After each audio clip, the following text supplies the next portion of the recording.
Hello बच्चों, कैसे हो? सब ठीक? क्या सोचा था? नहीं आएंगे? गलत।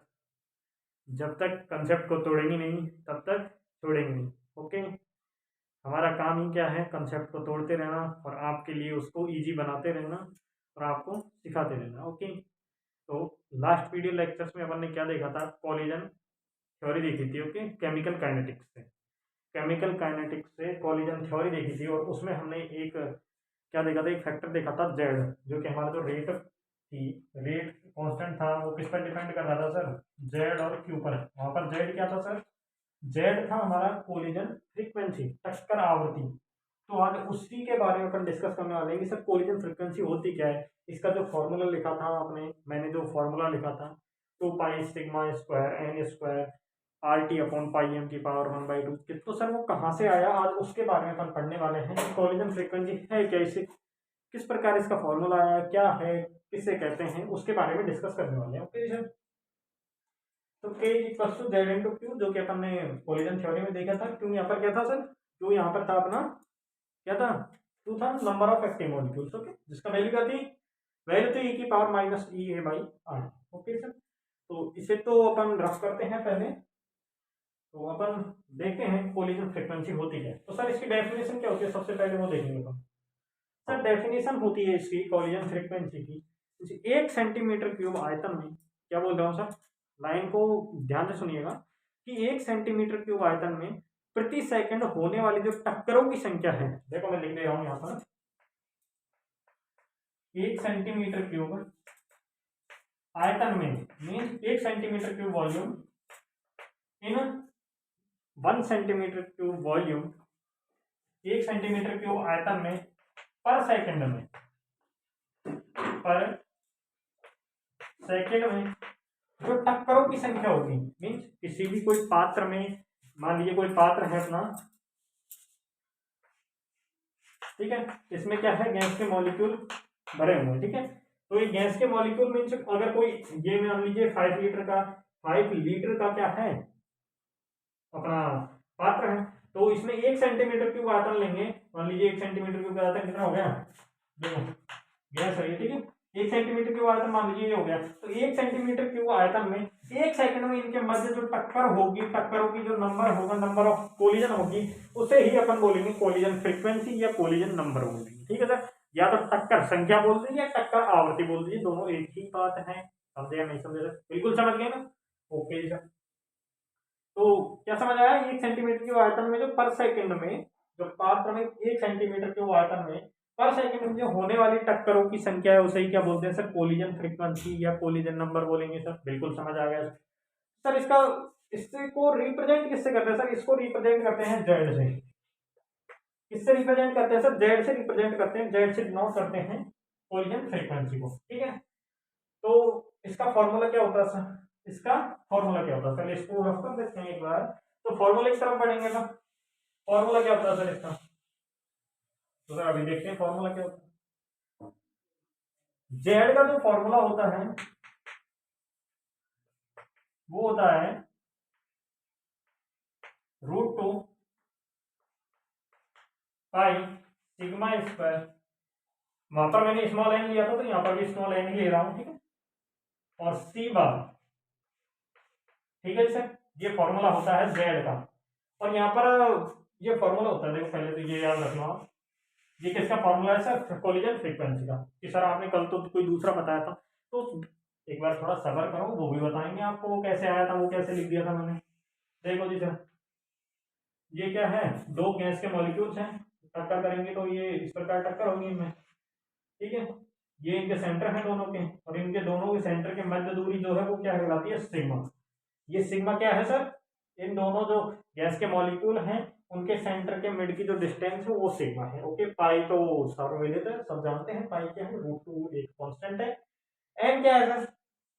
एन है sir number of molecules, number of molecules, N, N है number of molecules. C bar क्या है सर? सर सी बार है अपना एवरेज वेलोसिटी, एवरेज वेलोसिटी, औसत वेग है। ठीक है, ये सभी चीजें बता चुके हैं हम आपको। एन क्या है, number of molecules, average velocity है सी बार, और रूट टू कांस्टेंट है, पाई सर्वविदित सभी जानते हैं। सिग्मा क्या है, जो दो गैस के मॉलिक्यूल जब टक्कर करेंगे तो टक्कर के दौरान ये क्या होगा, टक्कर के दौरान ये पास पास होंगे, बिल्कुल इस प्रकार क्या होंगे, जुड़े हुए होंगे। टक्कर करेंगे तो ये जुड़ेंगे नहीं, देखो टक्कर कर रहे हैं, टक्कर कर रहे हैं तो ये दोनों हाथ एक टक्कर कर रहे हैं, इस टाइम ये जुड़े हुए हैं नहीं है, देखो जुड़े हुए ना, तो वही दिखाया मैंने, बस ये जुड़े हुए हैं। और इनके जो ये दूरी है, ये वाली दूरी, इसे बोल रहा हूं मैं सिग्मा। मीन्स दोनों जो गैसियस एटम हैं उनके केंद्रों के मध्य की दूरी में सिग्मा बोल रहा हूँ। ओके जी सर। जो जेड है कॉलिजन फ्रीक्वेंसी का फॉर्मूला है root two pi sigma square N square C one. N क्या है सर, यहाँ पर नंबर ऑफ मॉलिक्यूल्स। ओके जी सर। तो कॉलिजन होने के लिए कम से कम दो गैस के मॉलिक्यूल चाहिए, दो गैस के मॉलिक्यूल होंगे तभी तो कॉलिजन होगी ना। अकेले देखो, जैसे कहावत भी है कि एक हाथ से ताली तो बजती नहीं है ना, तो एक अकेला क्या किससे टक्कर कर लेगा। टक्कर करने के लिए कम से कम दो चाहिए, लड़ाई करने के लिए कम से कम दो लड़के, दो दो पर्सन चाहिए, ठीक है। तो यहाँ पे टक्कर क्या होगी, दो के मध्य हो रही है, दो होंगे तभी तो टक्कर हो रही है। Okay sir. अगर मैं एक अणु के लिए अगर टक्कर आवृत्ति की बात करूं तो सर ये तो दो अणुओं के लिए है ना, ये दो अणुओं के लिए है या नहीं है सर, है ना। दो अणु हैं, दो गैस के मॉलिक्यूल हैं, उनके मध्य टक्कर हो रही है, तो बीच की दूरी अपने सिग्मा मानी और उसकी टक्कर फ्रीक्वेंसी का फॉर्मूला ये है। अगर मैं एक मॉलिक्यूल के लिए बात करूं तो एक मॉलिक्यूल के लिए मैं इसको जेड डैश से रिप्रेजेंट कर सकता हूं, क्योंकि वो तो है दो मॉलिक्यूल्स के लिए जेड। और अगर मैं एक मॉलिक्यूल की बात करूं, एक मॉलिक्यूल के लिए टक्कर आवृत्ति, तो वो क्या होगी जेड डैश, और इसमें किसका भाग लग जाएगा, दो का भाग लग जाएगा। तो मैं इसे लिख देता हूं इसको 1/2 root two pi sigma square N square and C का। ओके जी सर। सर यहां तक समझ आया नहीं आया तो आ गया जी सर। Okay sir. यहाँ से इस रूट टू से इसको मैं दो को क्या लिख सकता हूँ, root two into root two लिख सकता हूँ, नहीं लिख सकता, सिंपल सी बात है, तो सब जानते हैं, ठीक है जी सर। रूट टू से रूट टू कैंसिल, तो 1/√2, इसको यहां से रफ कर देते हैं एक बार, ठीक है। ये मैंने बता दिया आपको सिग्मा क्या होता है क्या नहीं होता है, सब चीजें आपको बता दी। इसके बाद क्या है, क्या बता रहा है ऊपर यहाँ पर, pi sigma square N square C bar, ठीक है सर। ये हो गया एक मॉलिक्यूल की जो टक्कर फ्रीक्वेंसी होगी, कॉलिजन फ्रीक्वेंसी होगी, वो होगी Z dash is equals to 1/√2 pi sigma square N square C bar. बिल्कुल आ गया जी सब समझ आ गया, बिल्कुल क्यों नहीं आया। तो अब क्या देख रहे हैं अपन, अब देखते हैं कि जो सर आप वो जो आपने हमने जो फॉर्मूला लिखा था कॉलिजन थ्योरी, वो तो अलग था। अरे सर अलग नहीं था, वो यहीं से निकाला गया, कैसे निकाला गया सर, वो तो अलग, तो वही तो बता रहे हैं आपको, बता क्या रहे हैं, तो देखो सर क्या बता रहे हैं, जेड डैश, अब मैं वैल्यू किसकी रखने वाला हूँ, सी बार की। सी बार क्या है, यहाँ पर एवरेज वेलोसिटी है, एवरेज वेलोसिटी का जो फॉर्मूला होता है वो मैं आपको बता देता हूँ पहले, वो होता है 8RT/πm √8 RT/πm। ओके सर, ये होता है इसका फॉर्मूला, इसका सी बार एवरेज वेलोसिटी का फॉर्मूला √8 RT/πm। ओके जी सर, बिल्कुल आ गया सर समझे, ठीक है। ये 1/√2 बाहर है, बिल्कुल है सर। क्या है यहाँ पर, pi sigma square N square, इसको ऐसे ही लिखेंगे pi sigma square N square, and जो सी बार की वैल्यू क्या है, √8 RT/πm। मैं इसको इस प्रकार लिख सकता हूँ 8RT/πm की पावर 1/2 लिख सकता हूँ सर, नहीं लिख सकता, वो यार दिख तो रहा है ना आपको सभी को, दिख रहा है, बिल्कुल सर बिल्कुल दिख रहा है। तो देखो sir Z dash is equal to 1/√2 pi sigma square N square 8RT/πm की पावर 1/2। ओके जी सर। तो ये जो अगर मैं 8 का अगर मैं वर्गमूल लेता हूं, तो ये सभी को पता होना चाहिए कि 4 को मैं, ये 8 को मैं किस प्रकार लिख देता हूँ 4×2, और 4 का वर्गमूल कितना होता है 2, तो 2√2 आ जाएगा। 8 का जो अगर मैं वर्गमूल फाइंड आउट करूँ तो वो कितना आएगा 2√2। ओके सर, तो इसको मैं लिख रहा हूँ यहाँ पर। ओके, क्या हो गया सर यहाँ पर, Z dash is equal to 1/√2 into इसका कितना, इसका जो वर्गमूल निकालूंगा कितना आएगा 2√2, इसको मैं पहले लिख रहा हूँ यहाँ पर। फिर उसके बाद pi sigma square N square, और ये RT/πm तो इस प्रकार ही है, RT/πm की पावर 1/2,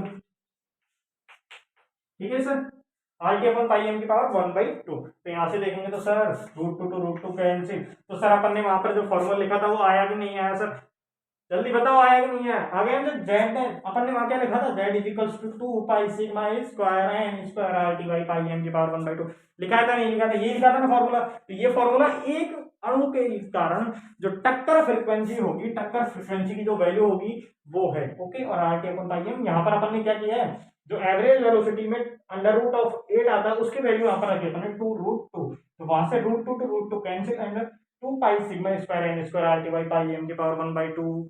ओके जी सर, बिल्कुल आ गया सर समझ में। तो अब क्या देखने वाले हैं अपन आगे?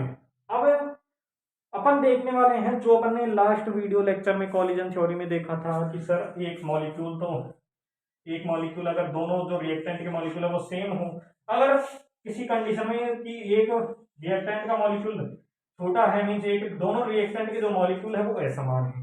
दो केसेस देखेंगे, अगर दोनों मॉलिक्यूल सेम है और अगर दोनों मॉलिक्यूल अलग अलग है, डिफरेंट है, ओके। तो जेड डैश की वैल्यू आपको बता दी ये वाली, ये याद रखनी है, ओके सर।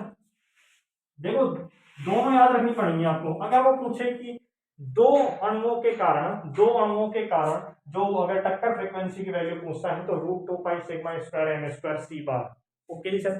सी बार क्या है यहाँ पर, average velocity √8 R T by pi है, ओके जी सर। और ये जेड डैश की वैल्यू होगी। उसके बाद देखेंगे दो केस जो कि अभी देख रहे हैं, इसको रफ कर देते हैं एक बार, ओके जी सर। तो इसको रफ कर देते हैं आपसे, दो केस देख लेंगे, इसको मिटा रहा हूँ, इसको याद कर लेना है आपको। दो फॉर्मूले कौन कौन से इंपॉर्टेंट, ये तो ये है जेड दो अणुओं के कारण जो टक्कर frequency √2 pi sigma square N square C bar, and जो सेकंड है Z dash 2 pi sigma square N square ना R T by pi M की पावर 1/2, ओके जी सर, हो गया बिल्कुल। तो इसको रफ कर देता हूँ मैं, ये दोनों फॉर्मूले याद रखने हैं आपको, ओके सर। अब अपने केस कौन से हैं, अपने केस कौन से हैं, एक तो मैं केस फर्स्ट ले लेता हूँ यहाँ पर, केस फर्स्ट। केस फर्स्ट क्या है सर, केस फर्स्ट है अगर दोनों जो रिएक्टेंट के मॉलिक्यूल है वो सेम होंगे, दोनों रिएक्टेंट के मॉलिक्यूल अगर सेम है तो इनके मिड की जो डिस्टेंस होगी, मीन्स इनकी केंद्र से और इनका जो भाइतम कोस है, ओके सर, इनके भाइतम कोस के ये दूरी भी सिग्मा बाई 2 होगी और ये दूरी भी सिग्मा बाई 2, थोड़ा बड़ा बना देता हूँ चित्र को, देखो ठीक है, ये दोनों सेम है। तो इनके जो अगर मैं ये डिस्टेंस है इसको मैं अगर कंप्लीट सिग्मा मानता हूँ तो ये सिग्मा बाई 2 होगी और ये सिग्मा बाई 2 होगी। क्यों होगी सर, क्योंकि दोनों मॉलिक्यूल क्या है, सेम है, दोनों मॉलिक्यूल सेम है तो दोनों की जो रेडियस होगी वो भी सेम होगी। तो अगर कंप्लीट की अगर दोनों सेंटर के मिड की जो डिस्टेंस है वो सिग्मा हुई तो यहाँ पर सिग्मा बाई 2 और सिग्मा बाई 2 हो जाएगी, होगी या नहीं होगी सर, बिल्कुल होगी सर, ओके सर। तो जो अपना फॉर्मूला था क्या था सर, जेड बराबर 2 pi sigma square N square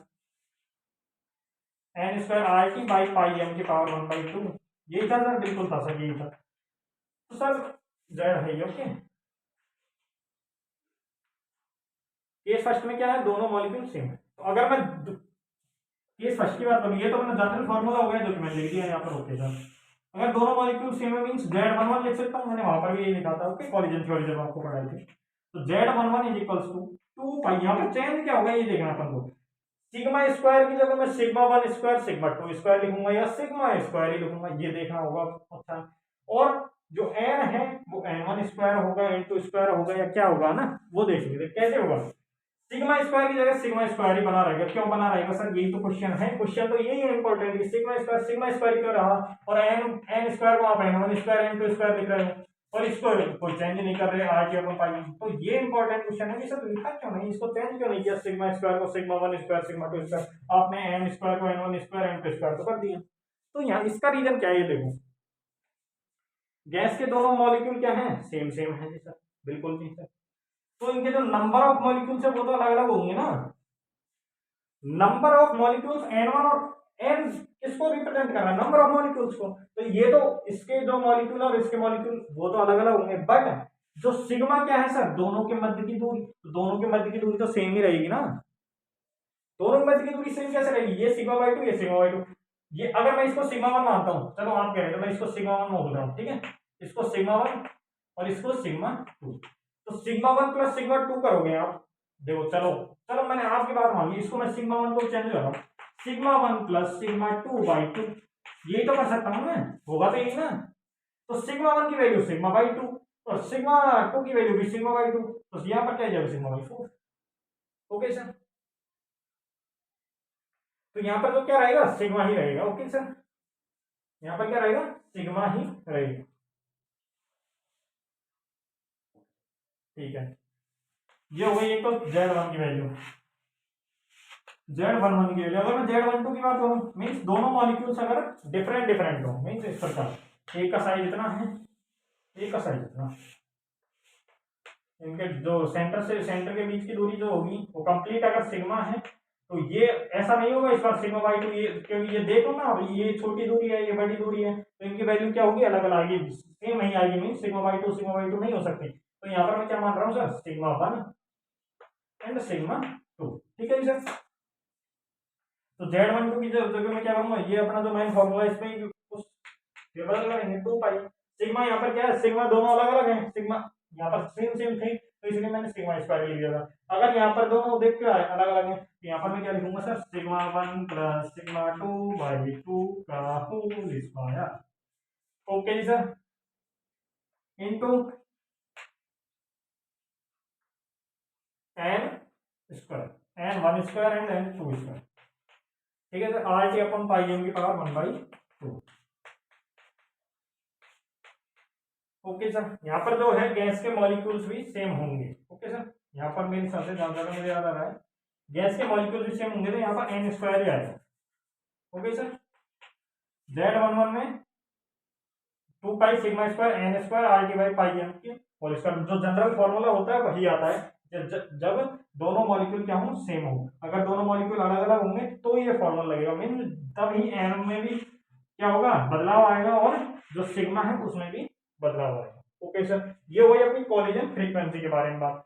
collision frequency क्या होती है सर, 1 सेंटीमीटर कोई भी जो पात्र है उसमें अगर कोई गैस भरी हुई है तो 1 सेंटीमीटर क्यूब आयतन में जो पर सेकंड में होने वाली कॉलिजन नंबर ऑफ कॉलिजन है उसे क्या बोलते हैं सर कॉलिजन फ्रीक्वेंसी बोलते हैं। ओके सर, उसका फॉर्मूला क्या होता है सर, दो अणुओं के लिए दो अणुओं के कारण जो टक्कर फ्रीक्वेंसी होगी, दो अणु है यहाँ पर तो दोनों के कारण टक्कर फ्रीक्वेंसी कितनी होती है सर 1/√2। अभी लिखाई थी मैंने आपको, इधर देखो मैं लिख देता हूँ फिर से 1/√2 pi sigma square n square C bar. ये ना यहाँ पर क्या किया आपने सी बार का वैल्यू रख ली, सी बार का वैल्यू यहाँ पर पुट कर दिया, और सी बार की वैल्यू पुट करने से क्या होगा यहाँ पर जो 8 है उसका अपन ने क्या लिया था ये 1/2 है, मैंने स्क्वायर क्यों कर दिया, यहाँ पर 1/2 है 1/2। यहाँ पर जब अपन ने 8 का क्या लिया था वर्गमूल लिया था तो 2√2 आया था, और उस 2 से √2 से नीचे वाला √2 कट गया था, उसके बाद क्या आ गया था, उसके बाद क्या आया था सर जो एक दो मॉलिक्यूल के लिए थे वो क्या था √2 pi sigma square n square C bar. Okay sir, और तब अपन ने और क्या किया था इसके बाद फिर क्या किया था √2, फिर अपन ने सी बार की वैल्यू रखी थी, सी बार की वैल्यू रखी थी पहले तो ये दो अणुओं के लिए, एक अणुओं के लिए अपन ने फाइंड आउट किया था, एक अणुओं के लिए इसमें भाग दिया था 2 का, फिर √2 से √2 नीचे कैंसिल हुआ था, नीचे √2 बच गया था, फिर अपन ने सी बार की वैल्यू पुट की थी, तो सी बार की वैल्यू पुट करने से जो 8 का अपन ने जो वर्गमूल लिया था 2√2 उससे नीचे वाला √2 तो कट गया, फिर अपने पास कौन सी वैल्यू आ गई z is equal to 2 pi sigma square n square RT by pi m की पावर 1/2। ओके जी सर, तो आज का हमारा टॉपिक क्या था कोलिजन फ्रीक्वेंसी, जो कि अपन ने इस वीडियो लेक्चर में डिस्कस कर लिया है। तो नेक्स्ट वीडियो लेक्चर में आपके लिए ऐसे ही कुछ इंपॉर्टेंट टॉपिक्स लेके आते रहेंगे। अगर ये वीडियो लेक्चर आपको थोड़ा भी इंपॉर्टेंट लगा हो या आपको कोई भी इंटरेस्ट आया हो इसमें, और अगर कोई भी डाउट हो आपको तो कमेंट सेक्शन में ज़रूर कमेंट करें, जिससे कि मैं आपके हर डाउट को सॉल्व कर सकूं। तो अगर ये वीडियो आपको अच्छी लगी हो तो चैनल को सब्सक्राइब करें, नोटिफिकेशन बेल को प्रेस करें, जिससे कि नेक्स्ट आने वाली सभी वीडियोज़ की हमारी नोटिफिकेशन आपको मिल जाए। थैंक यू, धन्यवाद।